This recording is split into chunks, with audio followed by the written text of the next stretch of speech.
নমস্কার। গল্প আড্ডার আজকের আড্ডায় আমাদের অতিথি শ্রী অনিক ব্যানার্জি। পরিচয় দেওয়ার প্রয়োজন আছে কি মনে হয়? না, আছে, নিশ্চয়ই আছে। পরিচয়টা দিতেই হয়। মনে হয় সব জায়গায় পরিচয়টা ইম্পর্টেন্ট হয়। তার কারণ হচ্ছে গিয়ে মানুষ সবসময় জানবে এমন কোনো মানে নেই। আর সত্যি কথা বলতে আমাদের যে কাজগুলো সেই কাজগুলো সারা পশ্চিমবঙ্গে হয় ঠিক শহরকেন্দ্রিক তো কম হয়, তো সেই জায়গা থেকে আমার কিছুটা পরিচয় দরকার। শহর কেন্দ্রিক কম হয় ঠিক, কিন্তু শহর কেন্দ্রিক শহর বাদ দিয়ে তো হয় না। না, বাদ দিয়ে হয় না, তবে সীমিত। যেই বিষয়টা আমাদের লাগে সেই বিষয়টা শহর আমরা পাইনি। সেই জায়গা থেকে আমাদের মনে হয় কিছুটা তো খামতি আমাদের আছে। যদি আমরা সবাই সেভাবে পৌঁছাতে পারি, আপনি আমার সেই দিন মনে হবে যে পরিচয়টা কোনো ধরতে পারি। যাই হোক, ভূমিকা ছেড়ে তাহলে সবাইকে বলেই দিই পরিচয়টা। যাত্রার বিখ্যাত নায়ক, শুধু নায়ক নয়, একাধারে সঙ্গীত শিল্পী, একাধারে গায়ক, এবং সবচেয়ে বড় বিষয় লেখক এবং নির্দেশক। তো ওনাকে নিয়ে আজকে আমাদের আড্ডা। এই বছর কোন কোন রচনা যুক্ত? এই বছর আমি মাইতি প্রোডাকশনের সাথে যুক্ত। মাইতি প্রোডাকশনের দুটো দল রয়েছে, একটি প্রবাসকের আর একটি রাজেশ্বরী।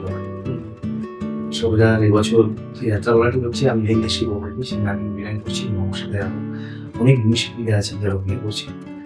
আর নিউ রাজেশ্বরী অপেরাতে অভিনয় করছি, যেটা নাম হচ্ছে ডাকাত রানী জয় ভবানী। সেই যাত্রাপালাটিতে অভিনয় করছেন চলচ্চিত্র সিনেমা জগতের একজন বিখ্যাত অভিনেতা রাজা দত্ত।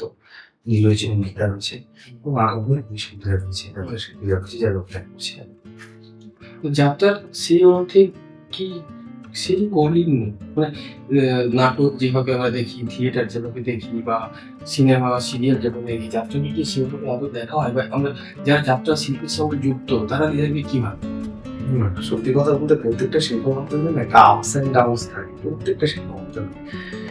সেটা সিনেমা হোক, সিরিয়াল হোক, থিয়েটার হোক, যাত্রা হোক, যে কোনো শিল্প। তবে ট্র্যাডিশনাল ফোক আর্টস এর মধ্যে যাত্রা শিল্প এমন একটা শিল্প যে শিল্পটা একদম মাথা উঁচু করে দাঁড়িয়ে রয়েছে। এবং ইন্ডাস্ট্রি বলতে গেলে আমরা এই সময় দাঁড়িয়ে শিল্প মাধ্যমের মধ্যে দুটো ইন্ডাস্ট্রিকে দেখি, একটা ফিল্ম ইন্ডাস্ট্রি, একটা যাত্রা ইন্ডাস্ট্রি, যেটা ব্যবসায়িক মাধ্যম হিসেবে সফল বলা যেতে পারে, ব্যবসায়িক মাধ্যম হিসেবে সফল। সেই জায়গা থেকে কিছুটা সময় তো আপ এবং কিছুটা সময় ডাউন এসেছে যাত্রার মধ্যে, যে প্রত্যেকটা মিডিয়ার মধ্যেই রয়েছে। এবং এই সময় দাঁড়িয়ে আমরা স্কুলেই দেখতে পারি, যেখানে টেলিভিশন বা ফিল্ম শিল্পীরা বলছেন যে মানে সিনেমাকে বাঁচান বা বাংলা সিনেমা দেখুন, যেটা উঠেছে একটা বাংলা সিনেমা দেখুন। তো সেই জায়গা থেকে আমি মনে করি আজ পর্যন্ত যাত্রা শিল্পীকে এটা বলতে হয়নি যে যাত্রা দেখুন। তো সেই জায়গা থেকে আমি মনে করবো যে যাত্রা শিল্পীর জায়গাতেই রয়েছে। না, আমাদের যাত্রা চলচ্চিত্রের ওপরেই আছে, উপরে নিচে বলবো না, যাত্রার জায়গাতে রয়েছে। তার কারণ হচ্ছে কি, হ্যাঁ আমি বলছি তো আপস এন্ড ডাউন থাকবেই সেটা। আর যদি আমি দর্শকদের, আমরা সকলেই ভাবি যে দর্শক ভগবান, যদি সত্যি আমি ভগবান হয়, তাহলে ভগবানের জন্য যে প্রসাদটা দেওয়া দরকার, সঠিক প্রসাদ যদি আমরা দিতে পারি তাহলে ভগবান গ্রহণ করবে। আর যদি আমরা মনে করি যেমন কোনো প্রসাদ আমি দিয়ে দিলেই ভগবান গ্রহণ করবে, সেটা যে শিল্পই হোক না কেন ভগবান গ্রহণ করবে না। তোমার হাত জোর করে ডাকলেও ভগবানকে আসবে।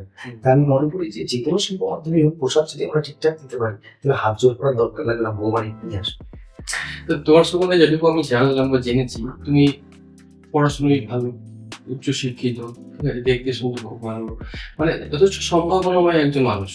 তো তুমি ইচ্ছে করলে সিনেমায় ট্রাই করতে পারতে, বা সিরিয়াল করতে পারতে, বা থিয়েটার করতে পারতে, যেখান থেকে সবকিছু বাদ দিয়ে কেন যাত্রাতে? ফার্স্ট আমি থিয়েটার দিয়ে শুরু করি, আমার জীবন থিয়েটার দিয়ে শুরু। তারপরে কোনো একটি ঘটনার জন্য আমার যাত্রাতে আসা, যাত্রাকে ভালো লেগে যাওয়া, এবং কোনো একটা জায়গা থেকে আমার মনে হচ্ছে যে এটা দুটো কারণ। একটা হচ্ছে গিয়ে যেটা আমি পজিটিভলি নিয়েছি, সেটা হচ্ছে গিয়ে আমি অ্যাজ এ বাঙালি হিসেবে বাংলার একটি লোকশিল্পকে বাঁচিয়ে রাখার দায় আমি নিয়েছি। এটা আমি আমার পজিটিভ দিক ভাবি। আর নেগেটিভ দিক ভাবি যে অন্য মাধ্যমে কাজ করার হয়তো সেই যোগ্যতা আমার তৈরি হয়, যার জন্য আমি করছি না। আমরা এই উত্তরটা, যে মানে আমি নিজেকে মনে করেছি, আমি এটা অনেকের কাছে জিজ্ঞেস করি, যে এই যে আমি মনে করলাম যে যাত্রাকে বাঁচিয়ে রাখার দায় বা দায়িত্ব আমি নিতে পারি, সেটা নিশ্চয়ই হঠাৎ করে আসে না, একদম সেটা কিভাবে অ্যাকসেপ্টেন্স না আসলে সেই জিনিসটা আমার কি করে মনে হলো যে আমি যাত্রাকে বাঁচিয়ে রাখার দায় এবং দায়িত্ব নিতে পারি, বা যাত্রার মাধ্যমে আমি মানুষকে কিছু দিতে পারি, সেটা কিভাবে বা কবে মনে হয়? তোমার মতো আমি রবীন্দ্রনাথে যখন পড়াশোনা করছি সেই সময় তো আমার অভিনয় নিয়ে পড়াশোনা এবং আমার এমএ ছিল, স্পেশাল পেপার ডিরেকশন ছিল। তো সেই জায়গা থেকে স্ক্রিপ্ট ডিরেকশন করতে গেলে সব কম্পার্টমেন্টটা জানাই দরকার হয়। আমাদের সেই পড়াশোনাটা আমরা করেছি এবং পড়ার পরে এক্সিকিউশনের জায়গাতে আমরা সেইভাবে পাইনি, যাত্রায় এসে সেই এক্সিকিউশনের জায়গাটা পেয়েছি এবং ইউটিলাইজ করার জায়গাটা পেয়েছি আমাদের শিক্ষাটা। তো সেটা যখন আমি এক্সিকিউট করতে শুরু করি তখন দর্শকের মধ্যে যে ভালোবাসাটা বা যে প্রতিক্রিয়াটা আমি পেয়েছি সেখান থেকে আমার মনে হচ্ছে যে যাত্রাকে যদি আমি আমার যতটুকু ক্ষমতা আছে সেই সীমিত ক্ষমতার মধ্যে আমি যতটুকু দর্শককে দিতে পারবো দর্শক সেটা নেই এবং আমার ভাবনার যে বই প্রকাশ করবো সেটা দর্শক নিচ্ছে। তো সেই জায়গা থেকে আমার মনে হয়েছে যে যাত্রা আমার একটা মিডিয়া, এটা তো মাটির সাথে যোগাযোগ রয়েছে, যাত্রার সাথে মাটি, এবং ওখানে যারা আসে মানে যে দর্শকেরা আসে তারা অত্যন্ত সরল সাদাসিধে জ্ঞান মানুষেরা, তারা খুব তাড়াতাড়ি না মানে গ্রহণ ক্ষমতা তাদের খুব তাড়াতাড়ি হয়, তারা বর্জন করার আগে গ্রহণ করে। তো সেই জায়গা থেকে যেখানে গ্রহণযোগ্যতা বেশি থাকে সেইখানে নতুন নতুন আইডিয়াস, নতুন নতুন মানে জিনিসগুলোকে আমরা তাদের কাছে যদি পৌঁছে দিতে পারি আমার মনে হয় তারা গ্রহণ অনেক তাড়াতাড়ি করবে। তো সেই জায়গা থেকে যাত্রার মাধ্যমটা আমার খুব ইজি ওয়ে মনে হয়েছে, যেখানে খুব সহজে তাদের কাছে পৌঁছে দিতে পারবো এবং খুব সহজেই তারা সেটা গ্রহণ করবে, তাদের মতো করে যদি আমি সেটাকে প্রেজেন্ট করতে পারি তাদের সামনে। আমি বাকিদের উপর সম্মান রেখে বলছি, তো আমরা কি যাত্রা, যদিও আমাদের প্রাচীন শিল্প, যাত্রাকে আমরা প্রাচীন ভাবে দেখতে অভ্যস্ত, যাত্রার একটা আলাদা আঙ্গিক আছে, যাত্রার আলাদা মানে উপস্থাপনের আলাদা একটা ব্যাপার আছে। তো আমরা আজকের যুগে দাঁড়িয়ে যখন যাত্রাটাকে কি যুগ উপযোগী করে তোলার কোনো চিন্তা ভাবনা করছি, নাকি আমরা ভেবেছি যে যাত্রা যেভাবে চলছে সেভাবে চলাটাই আমাদের পক্ষে ভালো? না, ব্যাপারটা হচ্ছে কি, যাত্রার এই আঙ্গিকের ব্যাপারটা সম্পূর্ণ সায়েন্স। হ্যাঁ, সায়েন্স ছাড়া কিন্তু কিছু হবে না। যেমন টেলিভিশনের সাউন্ড, যেমন টেলিভিশনে লাইটটা খুব ইম্পর্টেন্ট, সবচেয়ে বেশি ইম্পর্টেন্ট হচ্ছে লাইট, ক্যামেরা আছে, তো সেটা কিন্তু সাউন্ড। মানে আমি কোথায় লাইটটা ফেললে আমার একটা ক্যারেক্টারকে কিরকম দেখতে লাগবে, নিচ দিয়ে ফেললে এক ধরনের লাগবে, উপর দিয়ে ফেললে এক ধরনের লাগবে, এটা কিন্তু সম্পূর্ণ সায়েন্স, যেটা ক্যামেরার মধ্যে দিয়ে আমরা করি। আর যাত্রাও কিন্তু একটা সায়েন্স। সেই সায়েন্সের সবচেয়ে বড় জিনিসটা হচ্ছে কি শব্দ। আমরা তো জানি সকলে যে শব্দ জড় মাধ্যমের মধ্যে দিয়ে যায়। তো যাত্রা যেমন 15-16,000, 20,000 বা 30,000 দর্শক আগেকার দিনে, সেই সময় যাত্রার সংলাপগুলোকে যদি সেই সময় আর্টিস্টরা বড় না করে বলতো, যেটা আমরা বলি যাত্রা করছিস কেন, মানে যাত্রা বড় বড় করছিস কেন, যদি না বড় করে বলতো তাহলে কি হতো, তাহলে সেই শব্দটা একদম শেষের যে দর্শক বসে আছে তার কাছে গিয়ে জড়িয়ে যেত। তার কারণ হচ্ছে গিয়ে জড় মাধ্যম তো সব জায়গায় থাকে না, সব স্তরে থাকে না। এবার আমরা দেখেন বিদ্যুৎ চমকায় আলোটাকে দেখতে পাই, কিন্তু গুড়গুড়ানি শব্দটা একটু পরে পাই আমরা। তার মানে অনেক জায়গায় জড় মাধ্যমে পাইনি বলে আমাদের কাছে দেরি দিয়ে এসে পৌঁছেছে। তো শব্দটা আমাদের যাত্রার ক্ষেত্রেও তাই। কিন্তু তার জন্য আমি আপনার সাথে যেভাবে কথা বলছি, এভাবে যদি আমি যাত্রায় কথা বলি, একদম শেষের যে দর্শক বসে আছে সে কিন্তু তাকে গিয়ে পৌঁছেন, কারণ সব জায়গায় সে জড় মাধ্যম পাবে না, একটা শব্দ আরেকটা শব্দের উপর গিয়ে আছে। তো তার জন্য কিন্তু যাত্রাকে মানে ওয়ার্ড গুলোকে না একটু বড় করা, বড় করে বলা হতো, যাতে করে শেষ যে দর্শক বসে আছে তার কাছে গোটা গোটা যেন শব্দটাকে ওই জন্য আগেকার দিনের মানুষ বলতো আমরা যাত্রা শুনতে যাচ্ছি, যাত্রা গান শুনতে যাচ্ছি, কেউ বলতো না যাত্রা দেখতে যাচ্ছি। এখন ব্যাপারটা কি হয়েছে, এই সময় দাঁড়িয়ে যে যুবক-যুবীর কথা বলছে সেটা এই সময় সে দাঁড়িয়ে কি হয়েছে, আগেকার দিনে 5টা গ্রাম মিলে একটা যাত্রা, এখন প্রত্যেকটা পাড়ায় একটা যাত্রা। সুতরাং অডিয়েন্সের সংখ্যা কমছে, মানুষ এখন ভিজুয়ালি দেখতে চাইছে, তার কারণ এখন অনেক মাধ্যম চলে এসেছে, ওটিটি মাধ্যম চলে এসেছে, সিরিয়াল টিরিয়াল তো রয়েছে, তার সাথে ফিল্মও রয়েছে। তো তাদের সাথে কমপ্লিট করার জন্য যাত্রার ওইসবটা খুব সীমিত জায়গা, মানে যা অভিনয় বলুন বা আদার কিছু ইউজ করার জন্য বলুন, সেগুলো খুব সীমিত জায়গা হবে, আমরা সীমিত জায়গার মধ্যে পুরোটা করতে হবে। তো সেই জায়গায় আধুনিকীকরণ করার জন্য প্রথম যেটা দরকার ছিল সেটা প্রযুক্তি, যেটা এসেছে, অনেক ভালো ভালো মাইক্রোফোন এসেছে, অনেক ভালো লাইট চলে এসেছে, এলইডি ব্যবহার হচ্ছে, প্রজেক্টর ব্যবহার হচ্ছে যাত্রা, এবং তার সাথে সাথে অভিনয়ের যে ধারাটা আমরা আগে করতাম, যে কি যাত্রা টিচার বলতো কথা, এখন অনেকে বলে থিয়েট্রিক্যাল যাত্রা হচ্ছে, এগুলো কিন্তু মানুষের কথা। থিয়েট্রিক্যাল যাত্রা বলতে মানুষ বোঝাচ্ছে যে আমি আপনার সাথে কথা বলছি সেইভাবেই কথা বলছি। এখন যাত্রা তো এইভাবেই এখন কথা শুরু হয়ে গেছে। তারপর প্রযুক্তির একটা উন্নতি এসছে, তার সাথে সাথে দর্শক সংখ্যা কমেছে, মানে পরিসংখ্যায় যাত্রা অনেক বেড়েছে কিন্তু দর্শকদের সংখ্যাটা একটু কমেছে। তো সেই জায়গা থেকে যাত্রা এখন আধুনিকীকরণ অনেক অনেক বেড়েছে বলে আমি মনে করি, সেটা গল্পের দিক দিয়েও অভিনয়ের দিক দিয়েও। আপনারা আমাদের যে আইকন যাত্রা অনুরাগ তাদের যাত্রা দ্বিতীয় যারা শহরের মানুষ তারা দেখেন তাদের যাত্রা, তারপর অনুরাগ যাত্রা শহরে খুব ভালো। তো সেই জায়গা থেকে তারা দেখলে বুঝবে যে যাত্রার অভিনয়ের জায়গা থেকে যাত্রা আধুনিকীকরণ হয়েছে এই সময় দাঁড়িয়ে। তো এটা তো উচিত সব সব সময়ের সাথে তাল মিলিয়ে চলাটা সব মিডিয়ারই উচিত। অনন্ত কাকুলির নাম আছে দেখলে কথা মনে পড়ে, অনন্ত কাকুলি ছেড়ে আসা বা একসাথে থাকা, ঠিক আছে? মানে আমরা কি এই যে ছেড়ে আসা শুধু আমাদের জীবনে না, অনেকের জীবনেই হয় যে তারা যাদের সাথে আমরা বেড়ে মানে বড় হয়ে ওঠা, কাজ শেখা, পরবর্তীতে তাদেরকে ছেড়ে আবার নিজের মতো করে কাজ করা, এটা কি মানে আমাদের কাজের মধ্যেই পড়ে? যে আমি যখনই আমি একটু বড় হয়ে গেলাম তখন আমার গুরুদের যাদের সাথে আমরা কাজ শিখেছি তাদেরকে ছেড়ে আসা কি ট্রেন্ড, নাকি তার সাথে থাকলে আমি সেই ছোট হয়ে থেকে যাবো, এটা মানসিকতা? না, ব্যাপারটা হচ্ছে গিয়ে একটু মানুষ যখন শিক্ষা নেয় তখন এই শিক্ষাটাকে যেন ইউটিলাইজ করতে পারে সে তার জন্য। আর অনুরাগ কাকুলি থেকে ছেড়ে আসা আমার সম্পূর্ণভাবে দৈহিকভাবে হয়েছে, কিন্তু মানসিকভাবে এবং শিক্ষার দিক দিয়ে কখনোই হয়নি। এবং জীবন যতদিন যাত্রা করবো তারা আমার সাথেই থাকবে, কারণ তাদের শিক্ষাটাকে নিয়ে আমি চলছি। তাদের শিক্ষার বাইরে গিয়ে কিছু করতে পারবো না, কারণ আর আমার অন্য কোনো শিক্ষা নেই তাদের বাইরে গিয়ে কিছু পড়ার। হ্যাঁ, বাহ্যিক শিক্ষা যদি কিছু এসে থাকে তার মধ্যে তাদের শিক্ষার মিশ্রণটা থাকেই অবশ্যই, তাদের বাদ দিয়ে আমি কিছু কোনোদিন করতে পারবো। সুতরাং মঙ্গলদা, কাকুলিদি, রবীন্দ্র চৌধুরী এরা সকলেই আমার সাথে সবসময় থাকে। মানে এই যে আমি এই দৈহিক ভাবে ছেড়ে আসার কথাতেই যদি চাই, তাহলে কি অনেক মানে কি মনে হলো যে কিছুদিন পরে আমার দেহটা এতটাই বেড়ে গেল যে ওই জায়গাতে আর এই তিনটে দেখা একসাথে রাখা যাচ্ছিল না। না, সেটা জায়গা কম পড়ে আছে না, এগুলো অনেক ইকুয়েশন আছে, এগুলো অনেক ইকুয়েশন রয়েছে। এবং সত্যি কথা বলতে গিয়ে প্রত্যেকটা মানুষের নিজের আপগ্রেডেশন তো চায় সবসময়। এবং আমি শিক্ষা নিচ্ছি কেন? নিজেকে আপগ্রেড করার জন্য তো শিক্ষা নিচ্ছি। এক সময় দাঁড়িয়ে যখন দ্রোণাচার্যের কাছ থেকে অর্জুন শিক্ষা নিয়েছে, সেই দ্রোণাচার্যের সাথে কিন্তু সে একদিন লড়াই করেছে। হ্যাঁ, তো লড়াইটা তো শিক্ষা রয়েছে, আমি কতটা পারদর্শী, আপনি কতটা পারদর্শী। কিন্তু অর্জুন কখনো ভুলে যায়নি যে দ্রোণাচার্য তার গুরু, এবং দ্রোণাচার্য কখনো ভুলে যায়নি যে অর্জুন তার শেষ। এটা অনল চৌধুরী বা কাকুলি, অনল চক্রবর্তী বা কাকুলি চৌধুরী বা অনিক ব্যানার্জির বিষয় নয়, কিন্তু এটা হয়তো সবার ক্ষেত্রেই প্রযোজ্য যে যখন কোনো শিষ্য বা শিষ্যা পরিপূর্ণতা পেয়ে যায় তখন সেই সময় মনে হয় গুরুর থেকে আলাদা হয়ে যাওয়াটাই শ্রেয়। সেটা গুরুর পক্ষেও ভালো, শিষ্যের না। এটা কিন্তু আমি অনিক ব্যানার্জি বলে বলছি না, আমি পুরো না, মানে ব্যাপারটা হচ্ছে গিয়ে সেটার আলাদা আলাদা মানে ইয়ে রয়েছে, মানে কি বলবো, সেটা পরিস্থিতি রয়েছে। সেই পরিস্থিতির উপর ডিপেন্ড করে সবকিছু। সেই পরিস্থিতি অনেক সময় যাই হোক না কেন, যদি আলাদা আলাদা একসাথেও রেখে দেয়, আমরা অনেক সময় দেখছি একসাথে থেকেও গুরু শিষ্যকে শিষ্য বলে মানে না, শিষ্য বলবে গুরু বলে মানে, নিজেকে বড় মনে হয়। অনেক জায়গায় আছে, আমরা নিজেদের বাড়িতেও দেখি যে অনেকে বাবাকে মানে না বা মাকে মানে না, তারাই নিজেরা বস্তা বলে মনে করে নিজেদের। তো সেই একসাথে থাকার কিন্তু মানে হয় না। যদি দূরে থেকেও গুরু মানতে পারি, তাহলে সে যদি শিষ্যকে শিষ্যই মানতে পারে, আমার মনে হয় এই সম্পর্কটা অনেক বেশি সুদৃঢ় হবে। যে দূরে থেকেও সে সম্পর্কটা যেন ঠিক থাকে।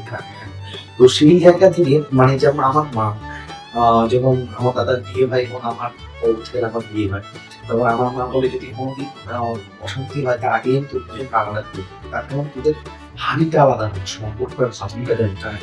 সুতরাং আমি সবসময় মনে করেছি যাই নিজে আমার সাথে আমার সম্পর্ক যেন সারা জীবন ঠিক থাকে, এবং আমি তার দেখো কত সম্পর্কেই চলছি।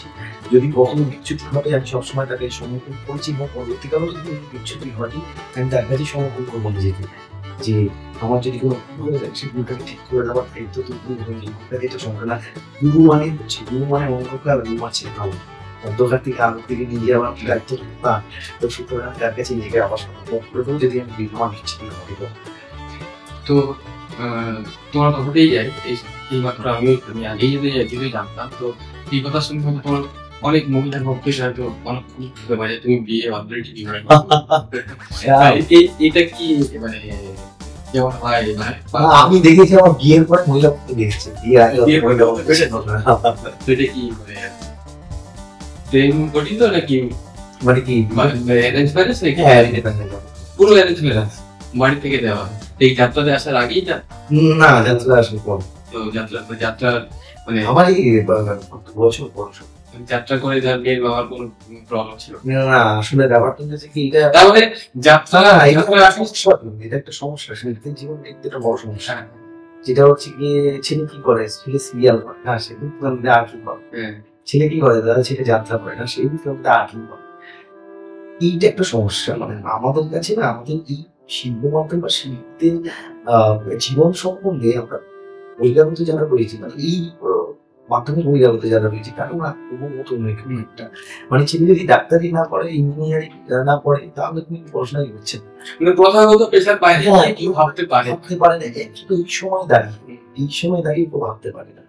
একটা 15,000 টাকা স্যালারি করা একটা কর্পোরেট ওয়ার্ল্ডে ছেলে কাজ করে যদি মোটর বাইক নিয়ে যায়, মাসে বিশাল টাকার ইএমআই তার ঘাড়ে, সে একটা সূত্রে প্রোটেক্ট হয়ে যেত অফিসের নিয়ম তার জন্য করতেই হবে, তখন হচ্ছে ওই ছেলে তাকে চাকরি করছে। কিন্তু কোনো একটি ছেলে বা কোনো একটি মেয়ে যখন রাত্রিবেলা যাত্রা করে বা সিনেমা করে একটা গাড়ি করে এসে ঢোকে, তখন পাশে এখনো সেই জায়গাটাই রয়েছে, আমরা সেই জায়গায় বসবাস করি। যে মুখে মিলে বলো এই দেখো কত রাত্রিবেলা এই সমস্যাটা এইটা আগেও ছিল, এখন হচ্ছে আমাদেরকে এই জায়গাগুলোকে চেঞ্জ করতে হবে।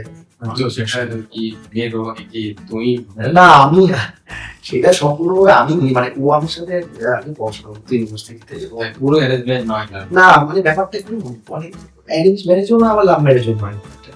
তো সেই জায়গা থেকে আমি প্রথম ডাইরেক্ট প্রপোজও নয়, আমাকে বিয়ে করি। তো বলেছে ঠিক আছে, জিজ্ঞেস করে বাড়ি থেকে কথাবার্তা হবে, কথাবার্তা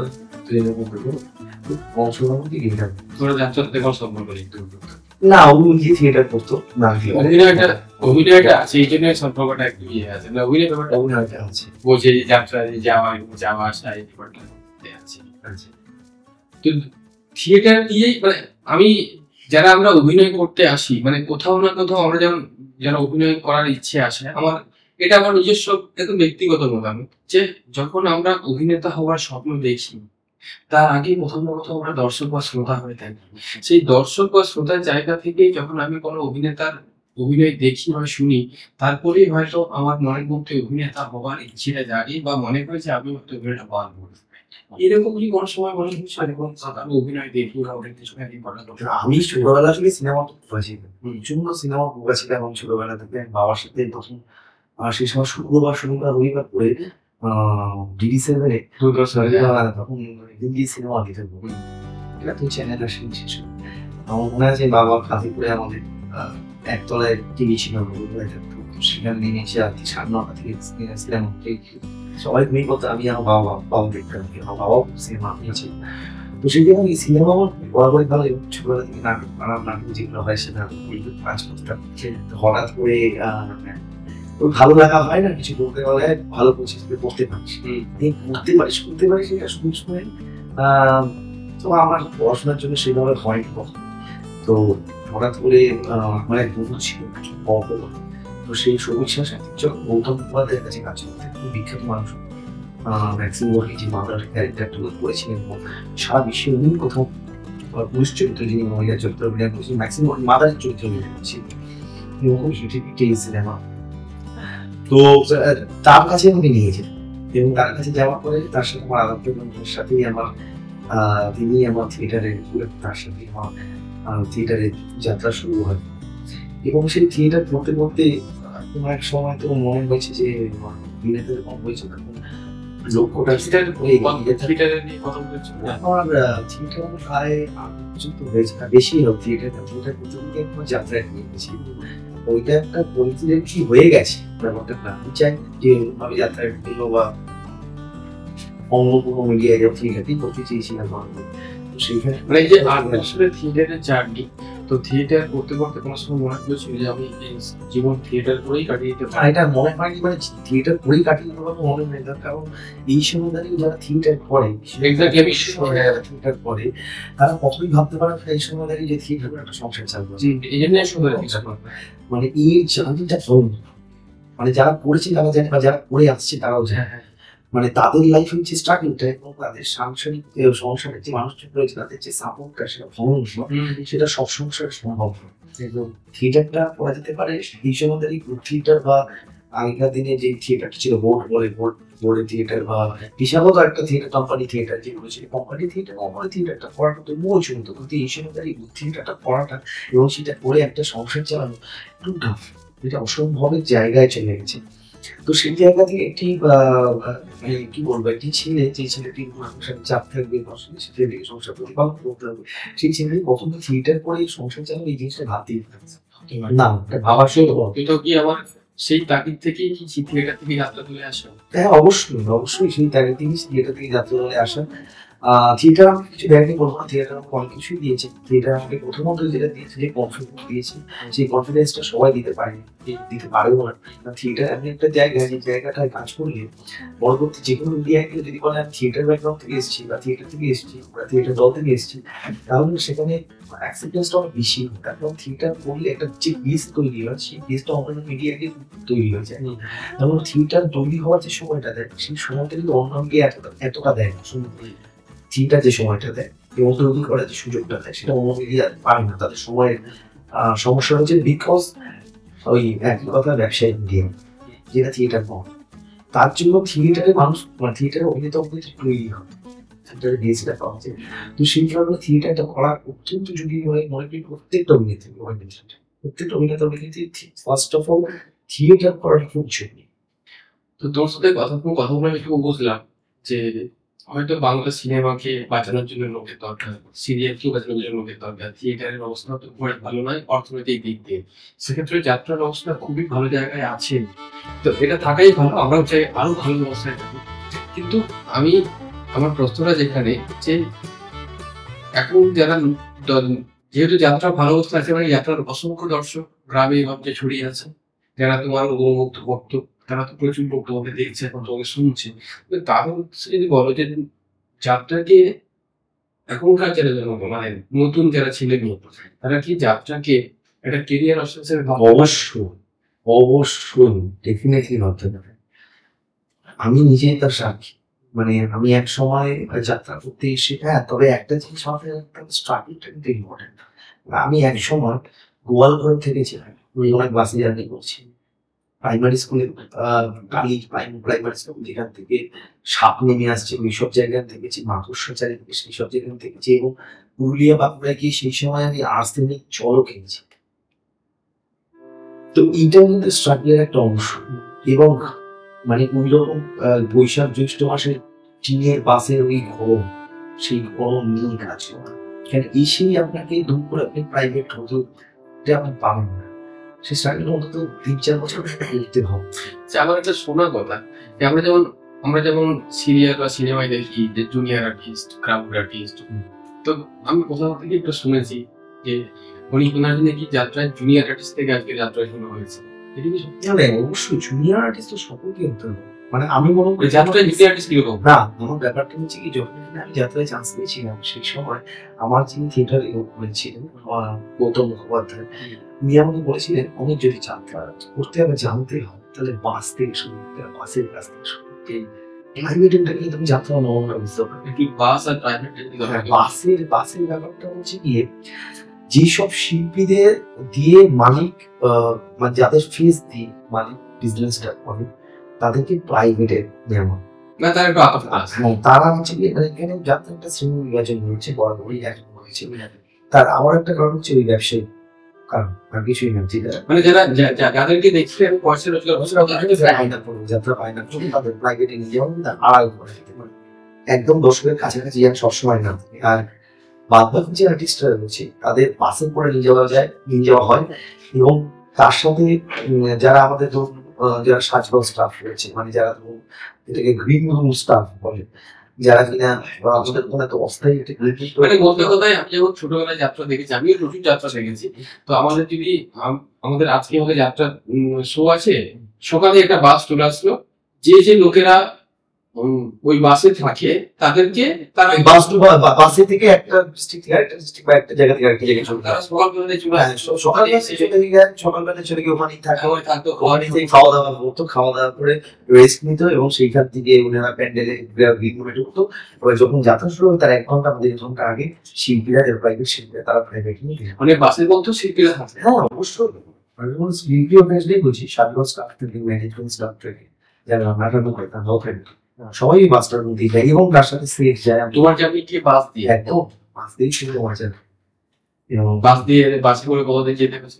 অনেক বড় সেমনি। তো এই বাসে যেতে যেতে কোনো সময় মনে হয়নি যে প্রচুর স্ট্রাগল? না, আমার ওইটা মনে হয়নি। আমার বাস দিয়ে যখন প্রাইভেটে চলে যেত ওভারটিজে, তখন আমার মূলত কবে প্রাইভেটে করতে পারবো সেটা অ্যাচিভ করার জন্য আপনি কতটা কষ্ট করতে হবে আর সেইটা ভাবতাম যে এত কষ্ট করতে পারলে হয়তো এই প্রাইভেটে একদিন করতে পারবো, এসি হাওয়াটা খেতে পারি। তো সেইটা সবসময় ভেবেছি, আমি কোনোদিন ওই জিনিসটা ভাবলে এমন না হবে, যে কষ্টটা ভাবলে না, দাঁত কামড়ে পড়ে থাকতে হবে। যাত্রা আমায় দিন, তুমি যাত্রাকে দাও ফার্স্টে, যাত্রা আমায় ঢেলে দিন।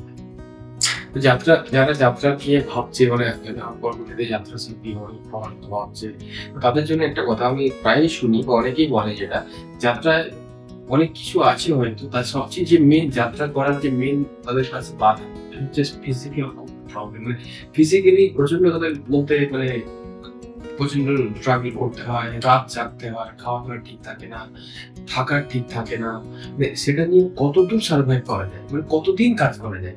এখন তো সেই অসুবিধাটা ছিল একসময়, এখন সেই অসুবিধা নেই, সেই অসুবিধাটা নেই। তার কারণ এখন ম্যাক্সিমাম জায়গায় হোটেল হয়ে গেছে, কাছাকাছি হোটেল হয়ে গেছে এবং যাদের পাসে করে যায় তাদের হয়তো জার্নিটা কষ্টের হয় এই সময় দাঁড়িয়ে। কারণ এখনো প্রাইমারি স্কুলগুলো ভালো হয়ে গেছে বা আদার্স যেসব বাসা দেয়, দেখুন 100টার মধ্যে একটা অন্তত 10টা তো খারাপ করবে, সেটা ওভারঅল কিন্তু একটা অনেক ভালো হয়ে গেছে এবং কমটি অনেক ভালো হয়ে গেছে।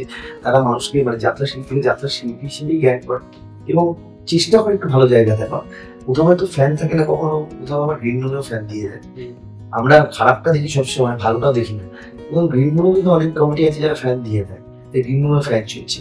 হ্যাঁ, কিছু কিছু জায়গায় আমাদের এখনো ঠিক করে ডেভেলপ করা উচিত। যেমন বাস গেলে বা সাথীবার শিল্পীরা যখন ওই অবস্থায় থাকে তখন অন্তত কারেন্টের সাপ্লাইটা অন্তত দিয়ে দেওয়া উচিত, যেটা দেওয়া হয় না, ম্যাক্সিমাম কমিটি সেটা করে না। সেটা অবশ্যই করা উচিত, কারণ তারাও মানুষ, তাদেরও গরম লাগে।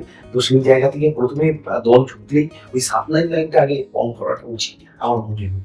তো সেই জায়গায় কিছু কিছু জায়গায় যদি ঠিকঠাক করা যায়, আমার মনে হয় না এই জার্নিটা ছাড়া আর খুব একটা কষ্ট যাত্রা এখন রয়েছে সময়। তারপরে আগেকার সাথীকে যারা এখন ভয় পাচ্ছে, না ভয় পাওয়ার কোনো কারণ নেই, কারণ নেই।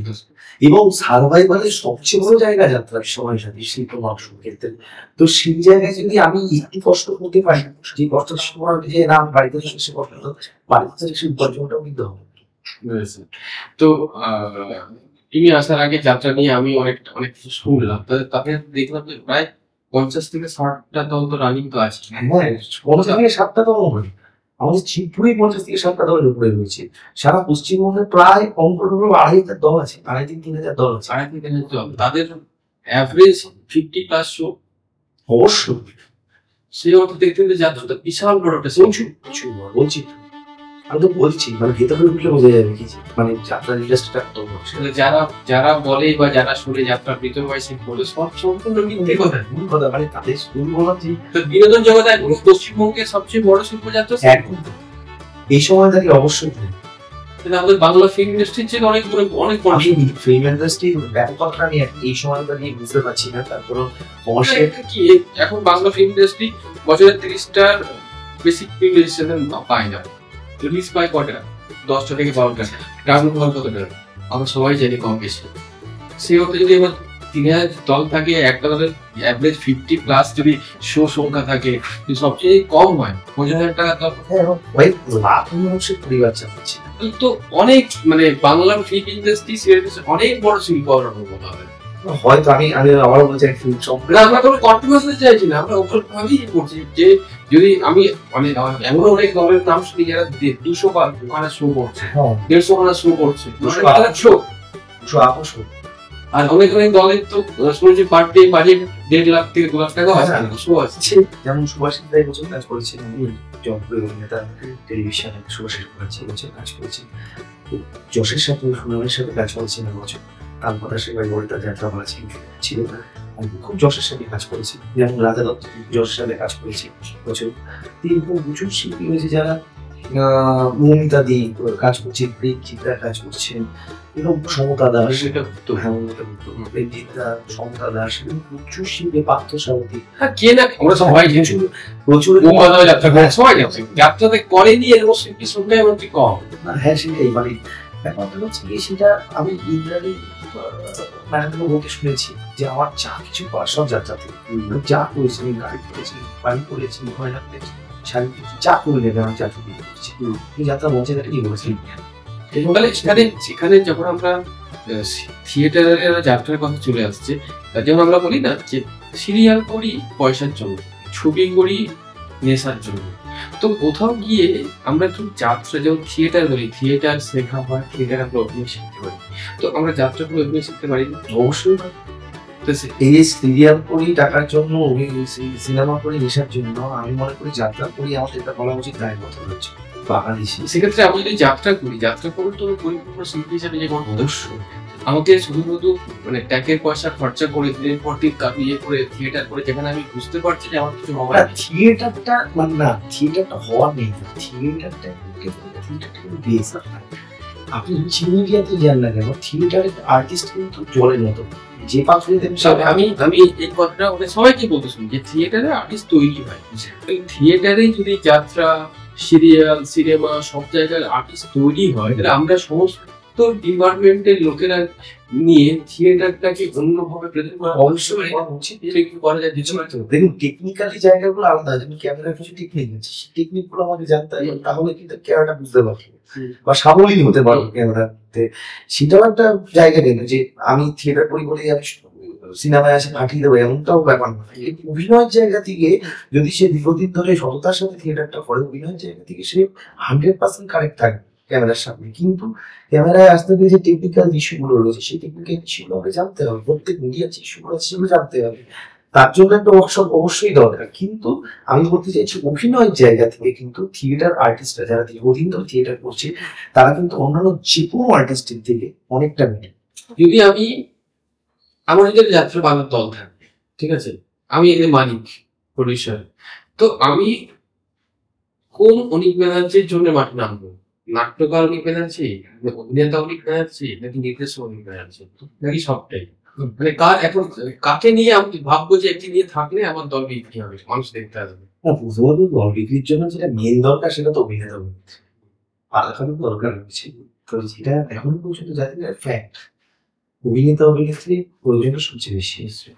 সেইখানে আমি যখন অভিনেতা হিসেবেই যাত্রা এসেছি, ফার্স্ট মানুষের মধ্যে চিকিৎসা অভিনেতা হিসেবে, তারপরে আমি পালাকার নির্দেশক হয়েছি, সেটা আমার সেকেন্ড পালাকার নির্দেশক হওয়া। কিন্তু অভিনেতা হিসেবে আসাটাই আমার প্রথম চিন্তা, তো অভিনেতা অবশ্যই আমার প্রথম অভিনেতা কিনা। আর পালাকার নির্দেশক এটা তো মানুষের ভালোবাসা, মানুষের চাহিদাতে আমি করছি। অভিনেতা হয়ে আমি মানুষের কাছে এসেছি, আর ভালোবাসার চাহিদাতে আমি পালাকার নির্দেশক হয়েছি। তো মানুষ এখনো নিচ্ছে, জানি না কতদিন নেবে, তবে যতদিন নেবে পালাকার নির্দেশক হিসেবে ততদিন করবো, যখন নেবে না শুধুমাত্র অভিনেতা। তো রবীন্দ্র ভারতী বিশ্ববিদ্যালয়ের প্রাক্তন হিসেবে আজকে যাত্রা জগতে তুমি তাপিয়ে কাকুর সাথেই কাজ করছো, সব বিষয়ে সমস্ত ফিল্ডে তোমার নাম আছে। সেই জায়গায় দাঁড়িয়ে রবীন্দ্র ভারতী বিশ্ববিদ্যালয়ে তোমার যেই জন্য ভর্তি হওয়া, আজকে যাত্রা জগতে তোমার যে কাজের যে কর্মকাণ্ডের সাথে যুক্ত, কি? অবশ্যই অবশ্যই রবীন্দ্র ভারতী বিশ্ববিদ্যালয় আমার জীবনের 5টা বছর একদম ওই স্মরণ বছর। আমি তো অভিনয় নিয়ে পড়াশোনা করেছি, হ্যাঁ অভিনয় নিয়ে পড়াশোনা করেছি। আর এমনিতে আমার স্পেশাল পেপার ছিল যেটা আমি পড়াশোনা করেছি, সেটা ডিরেকশন। তো সেই জায়গা থেকে সেই সময়কার কোনো সহপাঠী নিয়ে যারা এবং কাজের সঙ্গে না, আমাদের যাত্রার সাথে যুক্ত বলতে আমার একটা বন্ধু রয়েছে প্রীতম বলে, প্রীতম বিশ্বাস, সে আমার সাথে যাত্রা করছে। এছাড়া এখন এই সময় কিছু বর্তমান থেকে কিছু স্টুডেন্ট যাত্রায় আসছে কাজ করার জন্য, সেটা আমার খুব ভালো লাগছে।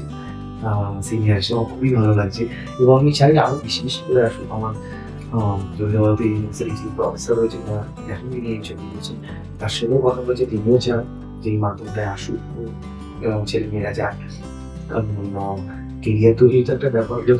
তো সেই জায়গা থেকে যাত্রা একটা সেফ চাই, সেই জায়গায় এসে যদি নিজেকে একটু ঠিকঠাক পরিবর্তন করে নিতে পারে, তাহলে আমার মনে হয় যতদিন শরীর স্বাস্থ্য ভালো থাকবে, যতদিন লড়াই করার ক্ষমতা থাকবে, ততদিন পিছনগুলো দেখার প্রয়োজন পড়বে না। আমাকে রবীন্দ্রনাথ প্রচুর সাহায্য করেছে, এবং যাত্রায় আমি চা করে খাচ্ছি, সেখানে যেমন অমল চক্রবর্তী স্যার, ম্যাডাম এবং রবীন্দ্রনাথের হাত রয়েছে, তার সাথে আমার রবীন্দ্রনাথের হাতও রয়েছে অবশ্যই, তার সাথে গৌতম গঙ্গোপাধ্যায়ের হাত রয়েছে। এদের কাউকে অস্বীকার করতে তো বিয়ের সময় যেরকম প্রবলেম হয়েছিল, মানে পাত্রীর বাবাকে বোঝাতো যে ছেলে কি করে, এখন নিশ্চয়ই শ্বশুর বাড়ি থেকে বুঝতে পেরেছে। না না, তখনই বুঝতে পেরেছি, তার কারণ আমার যিনি শাশুড়ি মা, তিনি ফরওয়ার্ড। এখন এখন বেশ হ্যাঁ, না না, ওনার পয়সা দিয়ে ওনার ওইসব নিয়ে কোনো রকম কোনো সমস্যা কোনোদিনই ছিল না। আর দ্বিতীয়ত হচ্ছে গিয়ে, যেটা না বললেই না, সেটা হচ্ছে আমার মা। ফার্স্ট হচ্ছে গিয়ে, আপনি এই মিডিয়ায় কাজ করবেন, তারপরে তো বিয়ে। আগে আপনি এই সাগরটায় ঝাঁপ দিয়ে পার করতে পারবেন কি পার করতে পারবেন না, সেটা তো একটা বিশাল ব্যাপার। সেই সময় পাশে কিন্তু আপনার থাকবে না, হ্যাঁ, তখন কিন্তু অনেকেই হাত ছেড়ে দেবে। এই না থাক অনেকের শিল্পের অনেকের মুখ থেকে আমি শুনেছি, এই না থাকার কারণটা কি, মানে বাড়িতে বা পরিবার পরিজনকে সময় দিতে না পারার জন্য, নাকি এই পেশার অনিশ্চয়তার জন্য? অনিশ্চয়তা, একদম বিশাল অনিশ্চয়তার জন্য বলা, কারণ এই বললাম না, অবগত নয় মানুষ এই পেশাটা, মানে অজ্ঞতার জন্য। হ্যাঁ, মানুষ অবগত নয় যে এটা করলে কতটুকু এগোতে পারবে, ঠিকঠাক ভাবে এগোতে পারবে। আবার অনেকে আছে যে এই পেশা করে দেখা গেছে যে অনেকে অনেক খারাপও রয়েছে, সেটা তাদের ব্যক্তিগত কারণে খারাপ হয়েছে, সেটা এই পেশাটার জন্য খারাপ হয়নি। কোনো পেশার মধ্যে ছোট হতে পারে, মানুষ ছোট হতে পারে, মানসিকতার দিক থেকে বা শিক্ষার জায়গা থেকে তারা ছোট হতে পারে। তো সেই জায়গায় যখন আমাকে সকলে করেছিল যে এই প্রফেশন তুই যাচ্ছিস, তুই কিন্তু সাগরে ঝাঁপ দিচ্ছিস, শুনবি না, যে পাবি না। তো একমাত্র আমার মায়ের আমার হাত ধরে বলেছিল, আমি আছি, তুই ঝাঁপ দে। তো সবার আগে যার কথা না বলি না, সে আমার মা। এরকম একজন সাহায্যকারী মানুষ বলতে গেলে, একজন দেবতার মতো মানুষ পাশে যদি থাকে, কোনো সন্তানদেরই অসুবিধা হবে না এই বিষয়ে এসে থাকে। যাত্রার সিজন তো একটা 7 বছরের একটা সিজন থাকে, যারা অভিনেতা তারা সেই সময়টা না হওয়ার সময় থাকে। যেহেতু তুমি আবার নির্দেশক এবং পালাকার, তোমার হচ্ছে সারা বছরই ব্যস্ততা থাকে। হ্যাঁ, সারা বছর, সারা বছরের ব্যস্ততা থাকতে ওই 7-8 মাসে তোমার না হওয়ার সময় থাকে না, সেই সময় তো পরিবারকে সময় দিতে পারো না। সময় দিতে পারি না বলতে, আমাদের তো প্রতিদিনের মানে ডেইলি শো এরকম না, তো 365 দিনের মধ্যে যদি 100-200 দিনই আমি কাজ করি। না, আমি এই জন্য জিজ্ঞেস করলাম যে তোমারও বাকিদের থেকে কাজের ব্যস্ততা বা কর্মকাণ্ড বিস্তৃত। হ্যাঁ, সেটা তো অবশ্যই। মানে আমরা ব্যাপারটা কি, যে অন্যান্য লোকেরা যারা 10টা-5টা ডিউটি করে বাড়িতে এসে রেস্টটা পায়, আমরা সেই রেস্টটা সকালবেলা মনে থেকে উল্টো। যদি আমরা অনেকে আছে যেমন তারা প্রতিদিন বাড়িতে আসে, শনি রবিবার করে তারা একটা অফ ডে পায়, সেইটা আমাদের কাছে নেই, যে আমাদের কোনো নির্দিষ্ট দিন নেই এমন দিন যে আমরা এটা অফ পাবো। যেদিনটা শুরু থাকবে সেদিনটা অফ, কিন্তু এটা বলতে পারবো না আমরা যে এই দিনটা অফ। হ্যাঁ, সেটা যেহেতু আমরা একটা কন্ট্রাকচুয়াল কাজ করি, তার জন্য এই দিকটা বলা যায় না অফ, তবে অফ থাকে। মানে আর বাড়ির লোকেদের যদি সাহায্য থাকে যে না ঠিক আছে, যেটা করছি সেটাও কাজ, এটাও ডিউটি। যেমন ধরুন আমাদের যারা মিলিটারি রয়েছে, বাড়ির বাইরে দেশকে আলাদা করার জন্য, দেশ সুরক্ষার জন্য, তা তাদের বাড়ির লোকরা যদি না বলতো যে না তুই যাবি না, অন্যদের মতো 10টা-5টা ডিউটি ঘর, তাহলে আজকে আমরা দেশে মিলিটারি খুঁজে পেতাম। তো সেই রকম ভাবে শিল্পীদের বাড়ির লোকেরা যদি বলে যে না তুই 10টা-5টা ডিউটি ঘর, শিল্পী হওয়ার দরকার নেই, তাহলে শিল্প মাধ্যমটাই উঠে যেত। তো কোথাও না কোথাও এই কথা দ্বারা বোঝা যায় যে শিল্পীর মানে শিল্প সত্তাকে বাড়ি নিয়ে যেতে এই যে বাড়ির লোকেদের সেই সহযোগিতা, এই যে মাস্টারকতা একটা দরকার। তারা যদি সবসময় সাথ না দেয়, হ্যাঁ ঠিক তুই যা করছিস ঠিক করছিস, আমার সঙ্গে চাপ নেই, কালকে অষ্টমীতে কি হয়েছে, বাবার সাথে চলে যাবো, আমি আমার বাবার সাথে চলে যাবো, এইটা যাত্রা শিল্পীদের খুব হয়। কারণ কি যাত্রা শিল্পী বা যে কোনো শিল্পীদের কি হয়, যে সমস্ত বিশেষ দিনগুলো সবাই বাড়ির লোকেদের পাশে চায়, সেই সব দিনগুলো তারা বাড়ির বাইরে, কারণ সেই সব দিনগুলোতে অনুষ্ঠান হয়, খেলা হয়, যাত্রা হয়, তারা বাড়ির লোকেদের সাথে পায় না। এই সময় যে বাড়ির লোকেদের পাশে না দাঁড়ায়, তো কোথাও গিয়ে তার অবশ্যকতা সেরকম কোনো প্রবলেম, হ্যাঁ সেরকম কোনো প্রবলেম হলে কাজই করতে পারতাম না। তো সেই জায়গা থেকে সেই সমস্যাটা, কষ্ট তো সকলেরই, কিন্তু সেখানে মানিয়ে নিতে হয় আর কি। মানে ওভারঅল আমার ওই মান্নাদের ঘটনার সবাই তো সুখী হতে চায়, কেউ সুখী হয় না, কিছু কিছু দিন হয়তো অসুখী থাকে, কিন্তু ম্যাক্সিমাম দিনে সুখী থাকে। তো আরেকটা খুব গুরুত্বপূর্ণ আমি মিস করে ফেলেছি, যে যাত্রা শিল্পী যারা অভিনেতা, বিশেষ করে যারা গায়ক নায়ক হয়, তাদের কিন্তু গায়ক হওয়াটা দরকার এই সময়। হ্যাঁ, তো সেই অর্থে গায়ক হিসেবে তুমি নিজেকে কতটা মানতে দেবে? মার্কস আমি নিজেকে সব সময়ই দেবো সবসময়, মানে এক দ্বিতীয় একজন মানে যাত্রার গায়ক নায়ক শুধু নায়ক নয়, তার সাথে এখন আগে বিবেক ছিল, বিবেক ক্যারেক্টারটা তখন নায়কদের গান গাইতে হতো।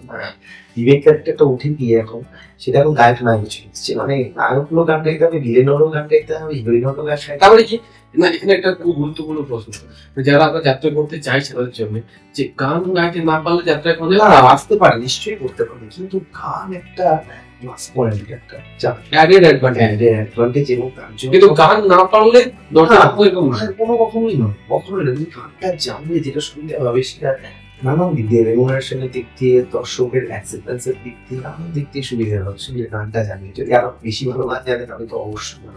তো এই পুরো জার্নিতে থিয়েটার করা, রবীন্দ্র ভারতী বা থিয়েটার করা, টিভি দেখা, সমস্ত এই গানটা কোথায়, মানে কখন যে আমি গান করতে পারি এই বিষয়টা কি? না, ছোটবেলায় এটা আমি ক্লাসিক্যাল সঙ্গীত শিখেছিলাম কয়েকটি বছর, তারপরে পড়াশোনার জন্য এবং করার জন্য সেটা কমপ্লিট করা হয়নি সম্পূর্ণভাবে। আমার মা নিজে গান গাইতেন, মায়ের কাছে গানটা বংশ, মায়ের কাছ থেকে সেটা গান যতটা শিখতে পেরেছি মায়ের কাছ থেকে শিখি। এখন যাত্রার গায়ক নয়, মোটামুটি আর কি চালিয়ে নেওয়ার মতো লাগে। কার গান মানে করতে ইচ্ছা জন্য?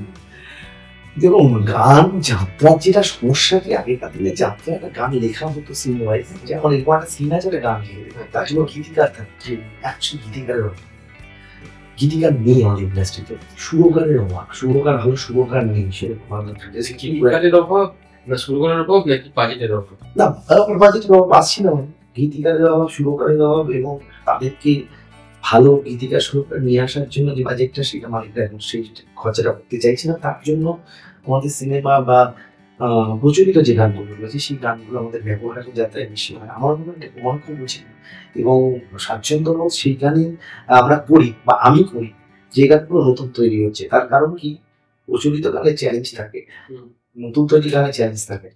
আর আমি যারা মান্নাদের গান গাই, মান্নাদের যে বহু পরিচিত গানটি মানুষের গানে ভিজে আছে, সেই গানটা যদি আমি গাইতে কি একটা চুলে এদিক ওদিক করি, দর্শক হলো না, সেটা কিন্তু ভাববে না দর্শক, দর্শক বলে গানটা গাইতে পারবে।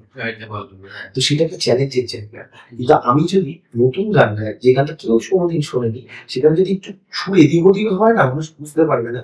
কিন্তু মানুষের আরেকটা জিনিস ভালো লাগবে, সেটা হচ্ছে এই সিচুয়েশনের সাথে গানটা মানে তাৎপর্যপূর্ণ হবে, যেটা দর্শকদের আকৃষ্ট হবে বেশি।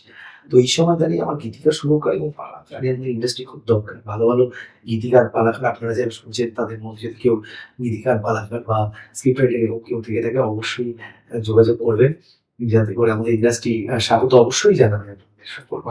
এই পডকাস্টের অনুদানের পডকাস্টে কর্মখানসু বিজ্ঞান কি কি গীতিকার, পালাকার এবং সুরকার, এটা মাস্ট। হ্যাঁ, এটা তো লাগবে। একটা কথা বলো, এই যে পয়সা পাতি বেশ ভালোই পাওয়া যায়।